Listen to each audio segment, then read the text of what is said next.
തവണ പറയൂ. അതാ പറയുന്നത്, നിങ്ങൾ എന്തിനാണ് അത്രയും കാർഷിക എക്സ്പ്ലനേഷൻ വയ്ക്കുന്നത്? അല്ലാണ്ട് ഒരു പടമായിട്ട് പോയി കാണും. എന്റെ ഫേവറേറ്റ് ഡയറക്ടറാണ് അയാൾ. എല്ലാ സിനിമയും ഞാൻ കണ്ടിട്ടുണ്ട്. ലാസ്റ്റ് നല്ല എൻഡിങ്ങും ഉണ്ട്.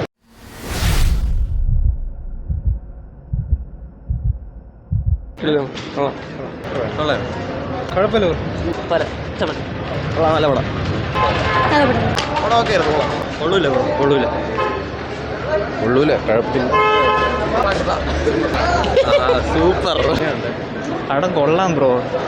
ഫസ്റ്റ് ഹാഫ് പോലെ സെക്കൻഡ് ഹാഫ് ആയിരുന്നെങ്കിൽ നല്ല രസമായിരുന്നെന്ന് തോന്നി. ഫസ്റ്റ് ഹാഫ് നന്നായിട്ട് എടുത്തു വെച്ചിട്ടുണ്ട്. അതുപോലെ പടം വേണമായിരുന്നു.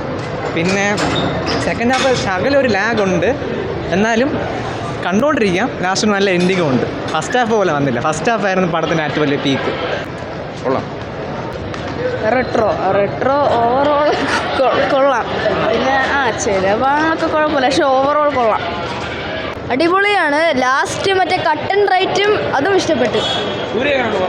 കൊള്ളാം. സൂര്യയുടെ ഈ ഒരു ഫിലിം എന്തായാലും ഹിറ്റാവും തോന്നുന്നു. അടിപൊളി പടമാണ്, വളരെ ഇഷ്ടപ്പെട്ടു. നല്ല പടമാണ്. പിന്നെ ഇതിനകത്ത് പലരും പറയുന്നുണ്ട് ജയറാമേട്ടനൊക്കെ ഭയങ്കര കോമാളിത്തരം കാണിച്ചത്. അദ്ദേഹം നല്ല രീതിയിലാണ് അഭിനയിച്ചത്. ഒരു ആക്ടർ എന്നുള്ള രീതിയിൽ വ്യത്യസ്തമായ റോള് ചെയ്തേക്കുന്നത്. പിന്നെ സൂര്യയും നല്ല രീതിയിൽ അഭിനയിച്ചിട്ടുണ്ട്. അദ്ദേഹത്തിൻ്റെ ഒരു സ്ക്രീൻ പ്രസൻസ് സ്വാഗൊക്കെ വളരെ കുട്ടികൾക്കൊക്കെ ഭയങ്കരമായിട്ട് ഇഷ്ടപ്പെട്ടിട്ടുണ്ട്. പിന്നെ നമ്മളെ എക്സ്പെക്റ്റ് ചെയ്ത ക്ലൈമാക്സിലെ ആ സ്റ്റോറി ലൈൻ കുറച്ച് ജിഗർദണ്ഡ ഡബിൾ എക്സിൻ്റെ ഒരു ചെറിയൊരു ഒരു സായൽ ഫീൽ ചെയ്തായിരുന്നു. ഓവറോൾ ഇഷ്ടപ്പെട്ടു. Thank you. നല്ല പടമാണ്. ഈ ആൾക്കാർ പറയുന്ന അത്ര പാടൊന്നുമില്ല. ഒരു വൺ ടൈം ഡീസൻറ്റ് വാച്ച് പടമാണ്. കാര്യമായിട്ടും പറയാം. കാർത്തിക് സുബ്രാജ് എന്ന് പറഞ്ഞൊരു എക്സ്പെക്ടേഷൻ വിട്ടിട്ട് വരികയാണെങ്കിൽ നല്ലൊരു പടമാണ്. കാണും, എല്ലാവരും പോയി കാണും. ഒരു one time watch theatre experience ഉള്ള പടമാണ്. ഈ പറയുന്ന അത്ര ബാഡൊന്നും അല്ല. അനാവശ്യമായിട്ടുള്ള ഡീഗ്രേഡിങ് ഉണ്ട്. ഇതിലൊരു വൺ ടൈം വാച്ചിനുള്ള ഈ നിങ്ങൾ പറയുന്ന ആൾക്കാർ പറയുന്നത് ഭയങ്കരമായിട്ടുള്ള ഡീഗ്രേഡിങ് ആണ്. അത്രയുള്ള ഡീഗ്രേഡിങ് ഇല്ല. അതിൻ്റെ ഉള്ള ടെക്നിക്കലായാലും സ്ക്രീൻ ക്ലൈമാക്സ് മാത്രം ഒരു പ്രശ്നമായിട്ടുണ്ട്. അതല്ലാണ്ട് ഒരു അനാവശ്യ ഡീഗ്രേഡിങ് തന്നെയാണ് ഞാൻ ഉറപ്പായിട്ടും പറയുന്നു. അല്ല, ഒരു കാർത്തിക് സുബ്രാജിൻ്റെ പടം എന്നുള്ള രീതിയിൽ എക്സ്പെക്റ്റേഷൻ ചെയ്ത് വരണ്ട. ആ രീതിയിൽ പടം വലിയ ഒരു ഇതില്ല ആക്ച്വലി. പക്ഷേ ഷോട്ടും കാര്യങ്ങളൊക്കെ നല്ല അടിപൊളി ഷോട്ടുകളുണ്ട്. സൂര്യയുടെ ആയാലും പോലും ആവശ്യമില്ലാതെ കുറേ ഫൈറ്റ് ഉണ്ട്. ഒരു ഉപയോഗമില്ലാതെ കുറേ ഫൈറ്റ് സീൻ എടുത്ത് വെച്ചിട്ടുണ്ട്. 10-8 പടമൊന്നുമില്ല കേട്ടോ. ഓപ്പണായിട്ട് പറയാം, 10-8 പടമൊന്നുമില്ല. ഞാൻ ഡീഗ്രേഡ് ചെയ്യുന്നില്ല. എൻ്റെ ഫേവറേറ്റ് ഡയറക്ടറാണ്. ഞാൻ അയാളെ എല്ലാ സിനിമയും കണ്ടിട്ടുണ്ട്. ഞാൻ കാർത്തിക് സുബ്രാജിൻ്റെ എല്ലാ ഫിലിമോഗ്രാഫി വെച്ച് നോക്കുമ്പോൾ കുറച്ച് വീക്കാണ്. എന്നാലും നിങ്ങൾ ആ ഒരു കാർത്തിക് സുബ്രാജിൻ്റെ ഒരു എക്സ്പെക്ടേഷൻ വെച്ച് അല്ലാണ്ട് വരുവാണെങ്കിൽ നിങ്ങൾ ഷുവറായിട്ട് ആ പടം എൻജോയ് ചെയ്യും. അത് ഞാൻ ഉറപ്പായിട്ടും ഗ്യാരണ്ടി ആവുന്നത് ആർക്ക് വേണോ ഇത് കൊടുക്കണം. ആക്ച്വലി പറയാം, കാരണം ഞാൻ പറയട്ടെ, ഓരോ സ്ഥലത്ത് ഫൈറ്റ് സീൻസ് ഉണ്ട്, പാട്ടും ഇല്ല, ഒന്നുമില്ല. ആവശ്യമില്ലാത്ത സ്ഥലത്ത് ആവശ്യമില്ലാത്ത സാധനം കൊണ്ട് വെച്ചിട്ടുണ്ട്. ഞാൻ പറയാം, ഒരു സീനിൽ ഫൈറ്റ് അടിപൊളിയാണെങ്കിലേ ആ ടൈമിലുള്ള പാട്ട് ശരിയാവില്ല.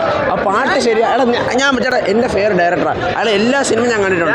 ഞാൻ ചെയ്തിട്ട് അതുകൊണ്ട് ഞാൻ പറയാം, എടാ ഒരുപാട് സാധനങ്ങൾ ആഡ് ചെയ്താൽ മാത്രം കാര്യമില്ല. ഒരു സാധനം ഞാൻ പറയട്ടെ, നിങ്ങൾ ആ ഒരു എക്സ്പെക്ടേഷൻസ് വരുന്നതുകൊണ്ടാണ് കാർത്തിക് സുബ്രാജ് എന്ന് പറഞ്ഞ പടം മറ്റൊരു ആസ് എ പടം അത് ആക്ച്വലി ഒരു ഡീസന്റ് വാച്ച് തന്നെയായിരുന്നു. അതാ പറയുന്നത്, നിങ്ങൾ എന്തിനാണ് അത്രയും കാർത്തിക് സുബ്രാജ് എന്ന് പറഞ്ഞ എക്സ്പ്ലനേഷൻ വയ്ക്കുന്നത്? അല്ലാണ്ട് ഒരു പടമായിട്ട് പോയി കാണും. ഞാൻ പറയട്ടെ, അത് ഓക്കെ. നീ ചിരിച്ചില്ലേ? ഞാൻ സ്റ്റേറ്റ്മെന്റ് പറഞ്ഞിട്ടുണ്ട് ക്ലൈമാക്സ് പ്രശ്നമായിരുന്നു. ഇത്രേ ഉള്ളൂ. ആക്ച്വലി ഇത്രയും ഡിഗ്രേഡ് ചെയ്യേണ്ട ആവശ്യമില്ല. വരണം ഫൈറ്റൊക്കെ ഉള്ളായിരുന്നു. സത്യം പറഞ്ഞ സൂര്യയുടെ റിട്ടയർമെന്റ് പടം പടം അങ്ങ് ടോട്ടലി ഡിസാസ്റ്റർ ആയിരുന്നു. ഒന്നും പറയാം. പടം പറയുമ്പോൾ സൂര്യനെ വലിയ മാസമൊന്നും നമുക്ക് ഫീൽ ആയില്ല. സത്യം പറയാം. സോ ഭയങ്കര ഡിസപ്പോയിന്റ് ആയിട്ടുണ്ട്. എന്ത് ചെയ്യാനാ? കാർത്തിക് സുബ്രാജ് പ്രതീക്ഷിച്ച് വന്നതാണ്. ചേട്ടാ, പക്ഷേ പടം സ്ക്രിപ്റ്റ് ശേഷം ആക്ടിങ് കൊള്ളായിരുന്നു. കിടില ആക്ടിങ് ആണ് സൂര്യ. ബിജിഎമൊക്കെ പോറായിരുന്നു. പൊളി കേട്ടോ, ബിജിഎം പൊളിയാണ്. ആണല്ലേ? സത്യം, അത് തുടരിൻ്റെ എഫക്റ്റ് ആണ്. തുടരൻ സിനിമ ഒന്നുണ്ടേ, അതിൻ്റെ എഫക്റ്റാണ്. പടം കിട്ടില്ല. നമുക്ക് എന്താ ഫ്രണ്ട്സ് ആയിട്ടാണ് ഏകദേശം 11-12 പേരുണ്ടായിരുന്നു. അറിയാൻ നേരത്തെ ബുക്ക് ചെയ്തു പോയി, അതാണ് പെട്ടുപോയത്. അല്ലേ, പെട്ടുപോയി, അത്രേ ഉള്ളൂ. പിന്നെ ഫ്രണ്ട്സായിട്ട് വന്നിരുന്നോണ്ട് നമ്മളങ്ങ് ചില്ലായിട്ടിരുന്നതും കണ്ടു. എന്തൊക്കെ ചിരിക്കും, അത്രേ ഉള്ളൂ. നല്ല പടമായിരുന്നു, ഇഷ്ടപ്പെട്ടായിരുന്നു. നല്ലതായിരുന്നു. ഡീഗ്രേഡിങ് പക്ഷേ കൊള്ളാം, നല്ല രസമുണ്ടായിരുന്നു. ലാസ്റ്റ് പോർഷനൊക്കെ അടിപൊളിയായിരുന്നു. മ്യൂസിക് നന്നായിട്ട് ലൈറ്റ് ചെയ്തിട്ടുണ്ടായിരുന്നു. നല്ല പടമായിരുന്നു.